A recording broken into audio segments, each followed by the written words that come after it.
You know, from your morning cup of chai to the phone charging by your bed at night, what's the one thing that connects them all? Well, it's a science that's everywhere in everything. It's chemistry. And no, it's not just some boring subject from school, it's like the invisible operating system of our entire lives. So, let's decode it together. Just think about it for a second. Milk turning into curd, or iron slowly developing rust. We see these changes every single day, right? But what's the invisible force behind them? What's the so-called magic that ties all these everyday things together? The answer is chemistry. And it's not magic at all, it's pure science. Chemistry is the language that explains every single change happening around us. It's the story of molecules and how they transform, and it unlocks the secrets behind everything from the simplest to the most complex changes. So, in this explainer, we're first going to dig into the deep roots of chemistry in India's ancient history. Then, we'll break down the fundamental types of matter, understand the universal laws that govern all chemical reactions, and finally, we'll connect all the dots to see why chemistry is so incredibly important in today's world. Centuries, and I mean centuries, before modern science even existed, chemistry was a really advanced field in India. It was known by names like Rasayan Shastra, which basically means the science of chemical arts and transformations. Just take a look at this timeline. It really puts things into perspective. Chemical processes like pottery and working with metals were already happening back in the Harappan civilization. Our ancient texts, like the Rig Veda, mention techniques for tanning leather and dyeing cotton. And by 800 CE, books like Rasarnavam were being written, describing how to identify different metals by the color of their flame. Think about it, that's like an early version of modern spectroscopy. It's amazing. And the achievements themselves, they were just incredible and so diverse. Kautilya's Arthashastra has the entire process for extracting salt from seawater written down.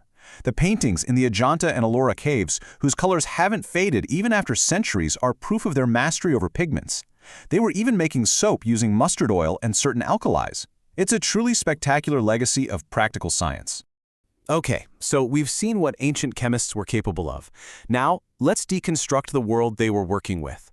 We're going to talk about the fundamental thing that makes up everything: matter, or as we say, padarth. So what exactly is matter? The definition is actually really simple. It's anything that has mass and takes up space. From the solid phone in your hand to the air you're breathing right now, if it has weight and it occupies space, well then it's matter. We can start by splitting matter into two big categories. On one side, you have pure substances. Their composition is always fixed, you can't change it. Think of pure water or gold. And on the other side, you have mixtures, where different things are just physically mixed together but not chemically bonded, like the air we breathe or salt dissolved in water. Now, even within pure substances, there are two types. First up are the elements. These are like the fundamental building blocks of the universe, like Lego bricks. Each element is made of only one type of atom. Then you have compounds. These are formed when atoms of different elements join together in a specific, fixed ratio to create something entirely new, like water, H2O. And this is where the real magic of chemistry kicks in. Just think about this. Hydrogen is a gas that burns with an explosive pop. Oxygen is a gas that literally feeds fire. But when these two combine to form the compound H2O, you get water, the very thing we use to put out fires. It just goes to show that the properties of a compound can be completely different from its individual parts. Now, all these transformations we're talking about, they don't just happen randomly. Chemistry is a game with some very, very strict rules. So let's take a look at the fundamental laws that control every single chemical combination. The first and most important rule is the law of conservation of mass, which was given by Antoine Lavoisier. It simply means that in any chemical reaction, matter is neither created nor destroyed. The total mass of your starting ingredients, the reactants, will always be equal to the total mass of your final results, the products. Nothing just disappears. The next rule is made crystal clear by this table. A chemist named Joseph Proust took two samples of cupra carbonate, one he found in nature and one he made in his lab. Now just look at the data. In both samples, the percentage of copper, carbon, and oxygen by weight is absolutely identical. This is the law of definite proportions.